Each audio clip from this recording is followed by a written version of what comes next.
রাসূলুল্লাহ সাল্লাল্লাহু আলাইহি ওয়াসাল্লাম বলেন, যে ব্যক্তি আমার 40টি হাদিস আমার উম্মতের কাছে পৌঁছাবে তার জন্য আমি কিয়ামতের দিন বিশেষভাবে সুপারিশ করব।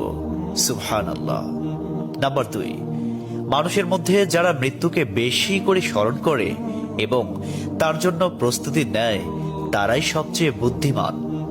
নাম্বার 3, প্রত্যেক জিনিসের জাকাত আছে, আর দেহের জাকাত হচ্ছে রোজা। নাম্বার 4, যে তার সময় আল্লাহর জন্য ব্যয় করে না তার জন্য জীবন অপেক্ষা মৃত্যু শ্রেয়। নাম্বার 5, যারা সব সময় ইস্তিগফার তথা ক্ষমা প্রার্থনা করে তাদের সাথে উঠা বসা করুন, কেননা তাদের হৃদয় সবচেয়ে কোমল হয়। নাম্বার 6, তুমি যত সিজদা দিবে আল্লাহ তত গুণা তোমার মাফ করে দিবেন। সুবহানাল্লাহ। নাম্বার 7, সূরা ফাতিহা